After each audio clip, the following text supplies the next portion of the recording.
नमस्कार, मैं अभय सर अभय educational classes में हिंदी विषय के साथ आप सभी का स्वागत करता हूं। आज का जो हमारा टॉपिक होगा वो कौन सा होगा? वो संधि होगा। कौन सा टॉपिक होगा? संधि होगा। इससे पहले हम लोग वर्ड विचार पढ़ रहे थे और वर्ड विचार हमारा कंप्लीट हो गया है। ठीक है, अब हमारा जो नया टॉपिक आज का है वो है संधि। ये बहुत ही इम्पॉर्टेंट टॉपिक है। इसमें लगभग हर एग्ज़ाम में यहाँ से क्वेश्चन आते हैं और आपका 1 से 2 नंबर दे करके जाता है। तो आइए चलिए हम लोग चर्चा करते हैं संधि पे कि संधि होता क्या है, इसकी परिभाषा क्या है, ये इसकी उत्पत्ति कैसे हुई है, आदि चीज़ों पर हम लोग चर्चा करेंगे। ठीक है, तो आइए चलिए आज हम लोग संधि पे बात करते हैं। तो सबसे पहले तो हम ये जानेंगे कि संधि शब्द जो है कैसे बना है। ठीक है, कैसे बना है? तो संधि देखिए 2 शब्दों से मिलकर के बना है। कितने शब्दों से? 2 शब्दों से। पहला जो होता है वो किससे? सम से। किससे मिलकर के बना है? सम। और प्लस किससे मिलकर के बना है? धी से। सम प्लस धी से। अब यहाँ पर देखिएगा, यानी संधि जो शब्द है वो 2 शब्दों से मिलकर के बना है। पहला शब्द है सम और प्लस दूसरा शब्द है धी। यानी और जहाँ अब देखिए सम का अर्थ क्या होता है? इसका अर्थ जो होता है वो क्या होता है? सम्यक होता है। क्या होता है? सम्यक। क्या होता है? सम्यक, यानी पूर्ण रूप से या संपूर्ण रूप से कह सकते हैं आप। संपूर्ण रूप से, सम्यक या संपूर्ण रूप से, इसका अर्थ होता है, यानी सम का अर्थ है। ठीक है, और धी का जो अर्थ होता है वो क्या होता है? धारण करना। क्या होता है? धारण करना। अर्थात हम क्या कह सकते हैं? संपूर्ण रूप से। अर्थात इन 2 शब्दों का मतलब क्या होगा? संपूर्ण रूप से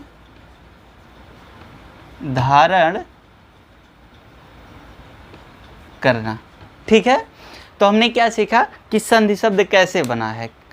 किससे बना है? 2 शब्दों से मिलकर के बना है। पहला सम प्लस धी से, यानी संधि शब्द का यदि कोई पूछेगा कि संधि क्या होती है, उसका विच्छेद क्या होता है, तो आप क्या बताएंगे? सम प्लस धी। जहाँ सम का अर्थ क्या होता है? संपूर्ण रूप से, और धी का अर्थ क्या होता है? धारण करना, यानी संपूर्ण रूप से धारण करना। क्लियर? इतनी बात समझ गए होंगे आप लोग। यानी संधि शब्द किससे मिलकर के बना है?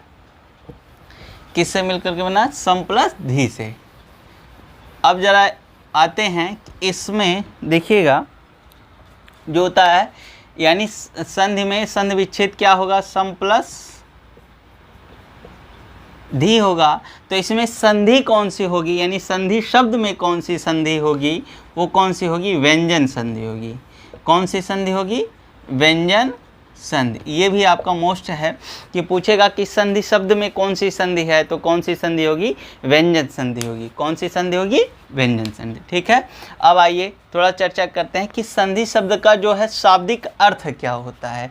इसका शाब्दिक अर्थ क्या होता है? तो देखिए संधि शब्द का अर्थ, संधि का अर्थ क्या होता है? इसका देखिए संधि का मतलब होता है संधि करना, यानी मिलन करना। ठीक है, आप कह सकते हैं योग का, या आप कह सकते हैं मिलन कह सकते हैं, या आप कह सकते हैं इसको समझौता कह सकते हैं। क्या कह सकते हैं? समझौता करना। या आप इसी को कह सकते हैं मेल मिलाप करना। ठीक है, मेल मिलाप। क्लियर? इतनी बात समझ में आ रही? यानी आपसे पूछेगा कि संधि शब्द का जो शाब्दिक अर्थ क्या है, तो आप क्या बताएंगे? यानी योग करना मतलब जुड़ जाना, किसी चीज़ में मिल जाना। ठीक है, मिलन या समझौता कर लेना, या फिर मेल मिलाप होता है। क्लियर? इतनी बात आप लोगों को समझ में आ गई होगी मेरे ख्याल से। तो यानी संधि शब्द का अर्थ क्या होता है? मिलन होता है, योग होता है, या मेल मिलाप होता है। अब देखिए संधि करना, अर्थात मैं इसको समझा रहा हूँ आपको कैसे। जैसे मान लिया जाए कि हमारा और आपका कोई मैटर, एक क्या है? संधि है। क्या है? संधि हो रखी है। कैसा संधि? ये कि मैं आपको पढ़ाऊंगा और आप हमसे पढ़ेंगे। ये क्या होगा? अगर यदि आप इसके लिए तैयार हो गए और हम भी इसके लिए तैयार हो गए, तो आपके हमारे बीच क्या हो गई? ये कि संधि हो गई। क्लियर? समझ पा रहे हैं? तो अब देखिए आगे हम क्या चर्चा करते हैं कि इसका परिभाषा क्या होगा, क्या होगा इसकी परिभाषा कि संधि शब्द में क्या मेल मिलाप तो होता है, लेकिन किसका, यहाँ पर संधि शब्द में मेल मिलाप तो होता है, मिलन होता है, योग होता है, लेकिन किसका होता है, तो ये मोस्ट है, इसको नोट कर लीजिए, किसका होता है, संधि में वर्णों का मिलन होता है, मिलन होता है। यानी देखिएगा संधि में किसका मिलन होता है, वर्णों का मिलन होता है, ना कि शब्दों का, ना कि वाक्यों का। ठीक है, क्यों, देखिएगा जो हमारे 4 साधन है शब्द निर्माण के, कितने साधन है, 4 साधन, कौन कौन से, एक तो संधि है, दूसरा समास है, तीसरा उपसर्ग है और चौथा प्रत्यय है। ठीक है, इनकी आवश्यकता क्यों पड़ी इन चारों की, तो इनकी आवश्यकता इसलिए पड़ी नए शब्दों के निर्माण के लिए। देखिए किसी भी भाषा को समृद्ध बनाने के लिए उसके शब्दकोश बहुत ही अच्छे होने चाहिए, बेहतर होने चाहिए। तो देखिए संधि और इन चारों का निर्माण मतलब यानी संधि की आवश्यकता क्यों पड़ी, तो आप लिखेंगे संधि की आवश्यकता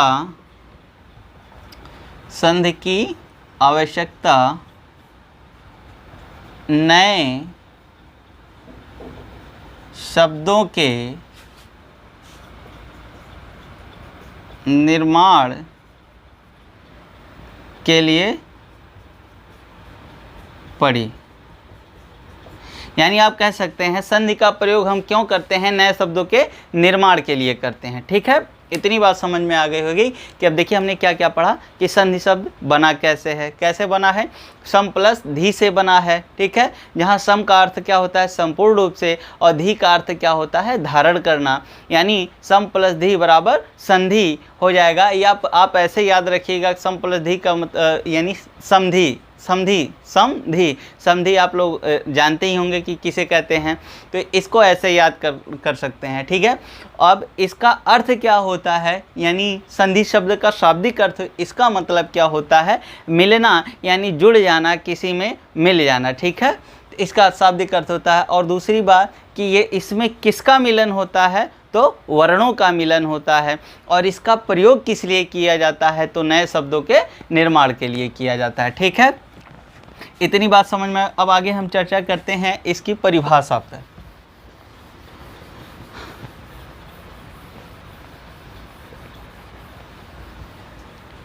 अब देखिएगा परिभाषा जो हमारी बनेगी वो क्या होगी कि देखिए संधि का मतलब आप जानेंगे किसका मिलन हो रहा है, वर्णों का। तो आपका परिभाषा क्या होगा कि जब दो वर्ण यानी अच्छा मिलन किसी अकेले का मिलन होता नहीं है, आपको क्लियर पता है। तो मिलन क्या हमेशा दो के बीच होता है, दो के बीच संयोग होता है, योग होता है।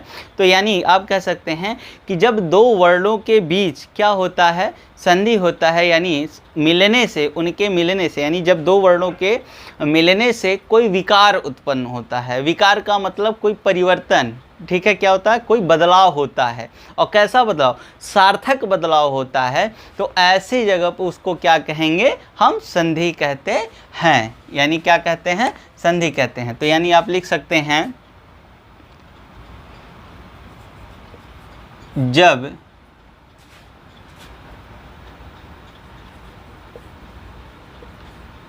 किसी शब्द के या शब्दों के दो वर्ण आपस में मिलकर कोई विकार, यानी इसी को कह सकते हैं परिवर्तन, विकार उत्पन्न करते हैं,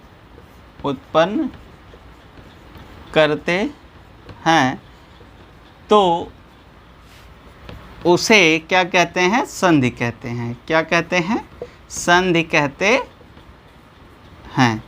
तो उसे क्या कहते हैं, संधि कहते हैं। मेरे ख्याल से आप लोगों को समझ में आ रहा है कि यानी जब दो वर्णों का आपस में मिलन होता है और उनके मिलने से एक परिवर्तन होता है, एक विकार उत्पन्न होता है, तो वहाँ पर क्या होता है, संधि होती है। क्या होती है, संधि होती है। इतनी बात क्लियर आपको समझ में आ गई होगी, मेरे ख्याल से समझ में आ गई होगी। चलिए अब इसके बाद आगे चर्चा करते हैं हम लोग क्या कि संधि के प्रकार। ठीक है, संधि के प्रकार के बारे में हम लोग चर्चा करते हैं। तो आपकी हेडिंग अगली होगी, क्या होगी, संधि के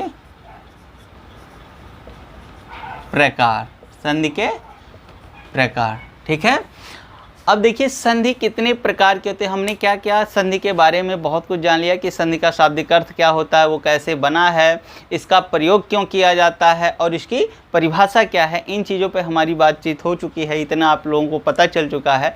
अब आते हैं संधि के प्रकार पर आते हैं। और संधि के प्रकार के बाद मतलब ये कितने प्रकार का होता है, तो संधि देखिए 3 प्रकार का होता है। कितने प्रकार का, 3 प्रकार का। पहला आपका जो होगा वो स्वर संधि होगा, दूसरा आपका क्या होगा, व्यंजन संधि होगा, और तीसरा आपका विसर्ग संधि होगा। ठीक है, वर्णमाला में आप लोग ये नाम सुन चुके हैं कि स्वर क्या होता है, व्यंजन क्या होता है और विसर्ग भी क्या होता है। ठीक है, तो यानी आप कह सकते हैं कि यानी संधि कितने प्रकार के होते हैं, 3 प्रकार के, स्वर संधि, व्यंजन संधि और विसर्ग संधि। यानी आप नाम लिख लीजिए इसका, ये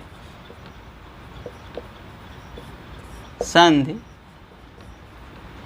3 प्रकार के होते, 3 प्रकार के होते हैं।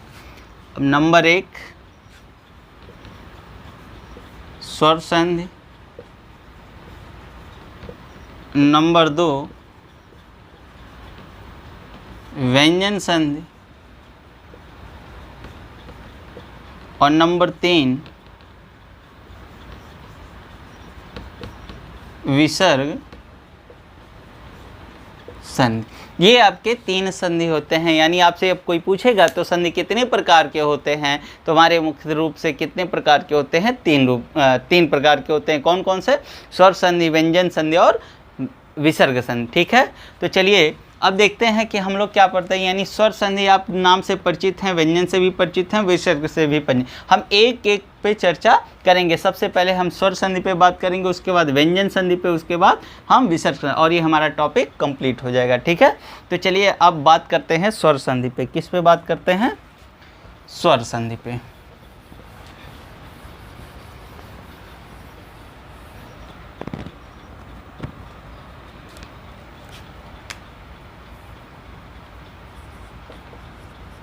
स्वर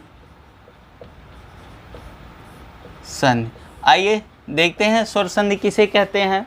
देखिए नाम से ही पता चल रहा है स्वर संधि। स्वर आपको पता है कि किसे कहते हैं, जिन वर्णों का उच्चारण स्वतंत्र होता है या बिना किसी बाधा से उत्पन्न होता है उसे क्या कहते हैं, स्वर कहते हैं। और स्वर संधि की बात कर रहे हैं तो यानी इसमें किसका स्वर होगा, यानी स्वर का संधि होगा। संधि मतलब होता है मिलन या मेल मिलाप करना, तो यानी स्वर संधि यानी किसका मिलन होगा, स्वरों का मिलन होगा। और कौन से, ये वर्ण ही होंगे, लेकिन कौन से वर्ण होंगे, स्वर होंगे। ठीक है, संधि में वर्णों का मिलन होता है और इसमें किसका मिलन, यानी स्वर का मिलन होगा।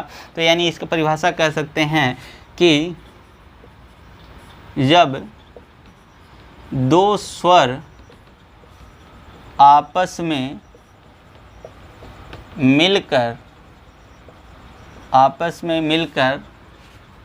विकार उत्पन्न करते हैं, विकार उत्पन्न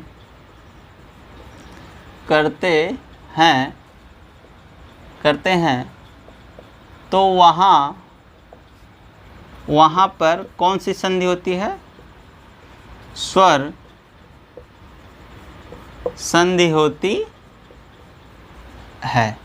अब देखिएगा इसका कहने का मतलब क्या है। जैसे कह रहा है कि जब 2 स्वर आपस में मिल करके एक विकार उत्पन्न करते हैं तो वहाँ पर कौन सी संधि होती है, स्वर है। ठीक है, स्वर संधि होती है। अब देखिए स्वर, देखिए संधि में 2 पद होते हैं शब्दों के, यानी एक तो होता है पूर्व पद, पूर्व पद इसी को आप पहला पद कह सकते हैं, पहला पद कह सकते हैं।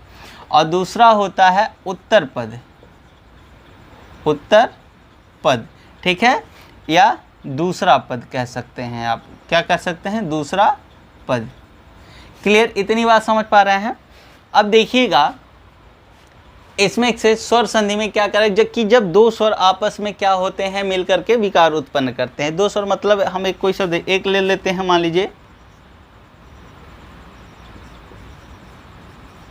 विद्या, एक शब्द हम क्या ले रहे हैं, विद्या ले रहे हैं, और एक शब्द क्या ले रहे हैं, आलय ले रहे हैं, ठीक है। अब यहाँ देखिए विद्या में क्या है, आप इसका यानी आप इसका वर्तनी विश्लेषण करेंगे तो लास्ट में कौन सा वर्ण आएगा देखिएगा, यानी विद्या में आप ऐसे भी लिख सकते हैं द, य, और ये आ अलग हो जाएगा, यानी देखिए ये आ क्या हो जाएगा, इसमें से निकल जाएगा आ, और प्लस यहाँ भी क्या है, आ है, और ये लय हो जाएगा। यहाँ पर देख पा रहे हैं आप लोग, ये क्या है, आ है, और ये भी क्या है, आ है। ये दोनों आ और आ मिलकर के आ हो जाएगा, यानी दोनों स्वर हैं और दोनों मिलकर के आ हो जाएगा। अब यही मिलकर के क्या हो जाएगा, यानी इसका क्या होगा, विद्याधन आलय बराबर क्या हो जाएगा, विद्यालय। ये कैसे होगा आपको आगे पता चलेगा, लेकिन यहाँ देखिए स्वर आपस में मिल रहे हैं कि नहीं, ठीक है, क्या हो रहा है, स्वर आपस में मिल रहा है, ठीक है, यानी आ भी स्वर है और यहाँ भी आ स्वर है। यानी जब दो स्वर आपस में मिल करके क्या करते हैं, विकार उत्पन्न करते हैं, तो उसे क्या, वहाँ पर कौन सी संधि होती है, स्वर संधि होती है। तो यानी विद्याधन आलय में पूछेगा कौन सी संधि है, तो आप क्या बताएंगे, स्वर संधि है। अब स्वर संधि में कौन सी संधि होगी, यानी स्वर संधि के भी प्रकार हैं, ये आगे हम चर्चा करते हैं, लेकिन फिलहाल आप मेरे ख्याल से समझ गए होंगे कि स्वर संधि किसे कहते हैं। यानी देखिएगा, अब देखिए पूर्व पद में भी स्वर होगा और उत्तर पद में भी क्या होगा, स्वर होगा, यानी इधर भी पहले पद में भी स्वर होगा और दूसरे पद में भी क्या होगा, स्वर होगा। तो जब ये दो स्वर मिलेंगे तभी कौन सी संधि होगी, स्वर संधि होगी, ठीक है। और आप लोग देखिए स्वर के प्रकार पढ़े थे, स्वरों का वर्गीकरण किया गया था, तो इसमें आपने कई प्रकार के, जैसे ह्रस्व स्वर था, दीर्घ स्वर था, प्लुत स्वर था, आदि प्रकार के आपका स्वर था। तो उसमें हम देखिएगा इसके भी प्रकार पढ़ेंगे, आइए आगे चर्चा करते हैं।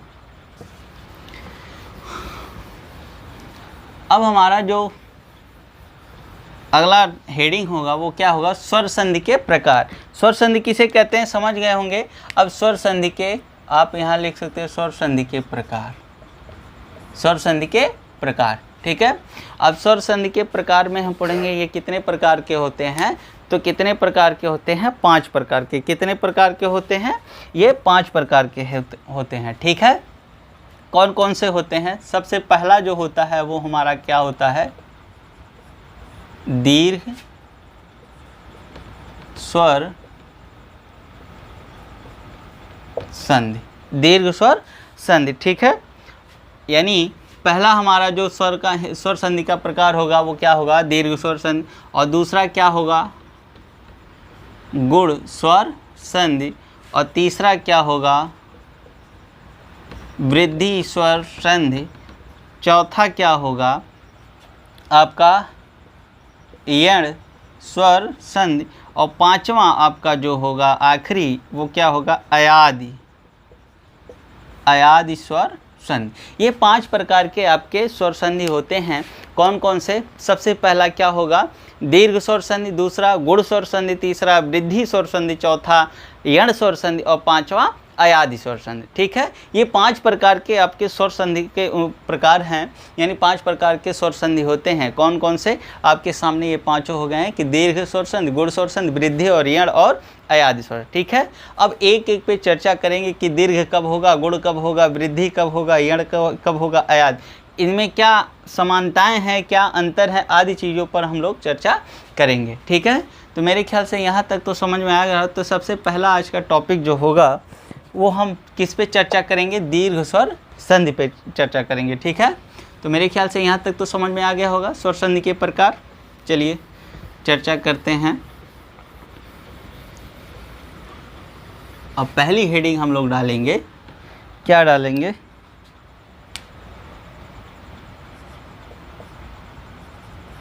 दीर्घ स्वर संधि, दीर्घ स्वर संधि। अब यहाँ पर देखिए दीर्घ का मतलब क्या होता है, बड़ा। क्या होता है, बड़ा। यानी दीर्घ मतलब क्या होता है, बड़ा। यानी बड़ा स्वर संधि आप कह सकते हैं, बड़ा। दीर्घ से मतलब क्या होता है, बड़ा हो जाना, ठीक है। तो यहाँ पर देखिएगा इसकी परिभाषा क्या होगी, इसे दीर्घ स्वर संधि किसे कहते हैं या कैसे बनेगा, कि जब सजाती स्वर, यानी जब सजाती स्वर चाहे वो ह्रस्व हो या दीर्घ हो, यानी चाहे छोटा हो या बड़ा हो, आपस में जब मिल करके एक विकार उत्पन्न करते हैं तो वो किस में बदल जाते हैं, बड़े में, यानी दीर्घ में कन्वर्ट हो जाते हैं। यानी जब दो सजाती स्वर, सजाती मतलब एक ही जाति वाले, बिल्कुल एक ही समान, चाहे वो ह्रस्व हो या दीर्घ हो, यानी चाहे छोटा हो या बड़ा हो, या बड़ा हो या छोटा हो, जब आपस में मिलते हैं तो वो क्या हो, वहाँ पर कौन सी संधि होगी, वो किस में बदल जाते हैं, दीर्घ में बदल जाते हैं। चाहे यानी छोटा बड़ा से मिले तब पर भी बड़ा होगा, या बड़ा छोटे से मिले तब पर भी बड़ा होगा, या छोटा छोटे से मिले तब पर भी बड़ा होगा, या बड़ा बड़ा से मिले तब पर भी बड़ा होगा, यानी दीर्घ होगा। क्लियर। तो आप लिख सकते हैं, क्या लिख सकते हैं, इसकी परिभाषा क्या होगी कि जब सजातीय स्वर, सजातीय स्वर ह्रस्व या दीर्घ, ह्रस्व या दीर्घ, या फिर आप कह सकते हैं ह्रस्व या दीर्घ, जब सजातीय स्वर ह्रस्व या दीर्घ आपस में मिलकर, आपस में मिलकर, सॉरी, लिख सकते हैं सजातीय स्वर ह्रस्व या दीर्घ, दीर्घ, ह्रस्व या दीर्घ आपस में मिलकर किस में बदल जाते हैं, दीर्घ में बदल जाते हैं, दीर्घ में बदल जाते हैं, बदल जाते हैं। तो वहाँ पर कौन सी संधि होगी, दीर्घ स्वर संधि। यानी सजातीय स्वर ह्रस्व या दीर्घ आपस में मिलकर के किस में बदल जाते हैं, दीर्घ में बदल जाते हैं। तो वहाँ पर कौन सी संधि होगी, दीर्घ स्वर संधि होगी। अब कैसे होगी देखिएगा, सजातीय का मतलब एक ही जाति का। अब देखिएगा सजातीय स्वरों की संख्या कितनी होती है, एक तो अ है, अब देखिएगा अ और प्लस अ, ये भी होता है अ प्लस आ। अब यहाँ पर देखिए दो तरह के आपके कंडीशन बने, एक तो छोटा है और ये भी क्या है, छोटा है, यानी ह्रस्व है, ह्रस्व है, ठीक है। और क्या कैसे हैं, सजाती हैं, सजाती मतलब एक समान है। अ के बाद यहाँ अ ही है, ना कि ई है, ना कि ऊ है, ना कि ए है, ना कि ओ है, ठीक है। तो यहाँ पर समान स्वर हैं, या अ के बाद आ है, देखिए यहाँ ह्रस्व है, यहाँ दीर्घ है, लेकिन एक सजाती हैं, अ आ जैसा ही है, इसी से मिलकर के ये बना, ये दो बार मिला तब ये बना है, तो मतलब समान है। या आप कह सकते हैं ऐसे आ प्लस अ। अब देखिए पहले दीर्घ आ गया, बाद में ह्रस्व आ गया, तब पर भी, या दोनों दीर्घ हो जा रहा है तब पर भी। अब देखिएगा इनका जब मिलन होगा इन सब का, तो ये किस में बदलेंगे, आ में बदलेंगे। किस में बदलेंगे, आ में बदलेंगे। यानी सबके सामने देखिए अ और अ मिलेगा तब पर भी किस में बदलेगा, आ में, यानी बड़ा दीर्घ हो जाएगा। अ और आ यानी ह्रस्व और बड़ा यानी दीर्घ आ मिलेगा तब पर भी क्या हो जाएगा, दीर्घ हो जाएगा, यानी बड़ा आ। यहाँ भी क्या हो जाएगा, बड़ा आ हो जाएगा, यहाँ भी क्या हो जाएगा, दीर्घ हो जाएगा। क्लियर, इतनी बात समझ पा रहे हैं। यानी जब सजातीय स्वर आपस में मिलते हैं, ठीक है। यानी यहाँ देखिए मेरे ख्याल से आप लोग समझ पा रहे होंगे कि जब आपस में सजातीय स्वर मिलते हैं और मिल करके किस में बदल जाते हैं, दीर्घ में बदल जाते हैं, तो वहाँ पर कौन सी संधि होगी, दीर्घ स्वर संधि होती है, ठीक है। कौन सी संधि होती है, दीर्घ स्वर संधि, ठीक है। तो इस प्रकार से आप लोग लिख सकते हैं। आप इसकी दो सजातीय स्वर ह्रस्व, और इसका थोड़ा सा मिटाते हैं, आगे चर्चा करते हैं।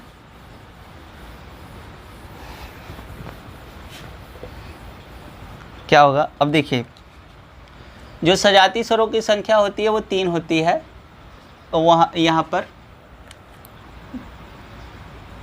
कि एक तो अ है, दूसरा ई है, और तीसरा ऊ है, ठीक है। क्या है, ऊ है। री का यहाँ पर स्थान नहीं होता है, हिंदी वर्णमाला में री नहीं होता है, क्योंकि री जो है दीर्घ में नहीं होता है, री केवल अकेला होता है, इसलिए इसका सजाती नहीं होता है। वो किस में होता है, वो संस्कृत में होता है, ना कि हिंदी में। और हम लोग हिंदी भाषा का पढ़ रहे हैं व्याकरण, तो इसलिए हम केवल हिंदी की बात करेंगे। तो अब देखिएगा अ वाले को पहले देख लेते हैं, यानी अ वाले को देख लेते हैं, यानी अ प्लस आ बराबर क्या हो जाएगा, आ हो जाएगा, या आ प्लस ए बराबर क्या हो जाएगा, ये भी आ हो जाएगा, या फिर आप कह सकते हैं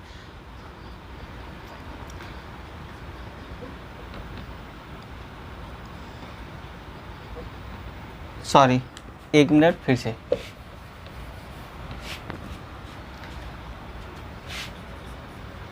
ए प्लस ए बराबर क्या होगा, आ होगा, ए प्लस आ बराबर क्या होगा, आ होगा, आ प्लस ए बराबर क्या होगा, आ होगा, या आ प्लस आ बराबर क्या होगा, आ होगा। क्लियर। अब ई का देख लेते हैं, यहाँ पर छोटी दोनों मिलकर के क्या बना देंगे, दीर्घ ई बना देंगे, यानी बड़ी ई बना देंगे। यहाँ पर छोटी या बड़ी मिल जाए दोनों, तब पर भी क्या बना देंगे, ये दीर्घ में बना देंगे, या दीर्घ या ह्रस्व मिल जाए तब पर भी क्या बना देंगे, दीर्घ बना देंगे, या दीर्घ दीर्घ मिल जाए तब पर भी क्या बना देंगे, ये दीर्घ बना देंगे। क्लियर। और आपका एक है तीसरा ऊ है और प्लस ऊ, तब पर भी क्या हो जाएगा, ये दीर्घ ऊ में बदल जाएगा। या ऐसे है आपका एक ह्रस्व है एक दीर्घ है, तब पर भी दीर्घ में होगा। या फिर दीर्घ ऊ है प्लस ह्रस्व ऊ है, तब पर भी क्या होगा, दीर्घ ऊ होगा। या दोनों दीर्घ ऊ है तब पर भी ये किस में बदलेगा, दीर्घ ऊ में। क्लियर। इतना आप लोग स्क्रीनशॉट ले लीजिए उसके बाद, ठीक है। अब यहाँ पर देखिएगा ये कैसे मिलेगा, और आज के लिए बस इतना ही क्योंकि वीडियो काफ़ी लंबी हो जा रही है। तो इसके आगे हम लोग कल चर्चा करेंगे कि कैसे ये मतलब बदलता है और कैसे शब्दों में संधि होगी, इस पे हम लोग कल चर्चा करेंगे। तो आज के लिए बस इतना ही, धन्यवाद।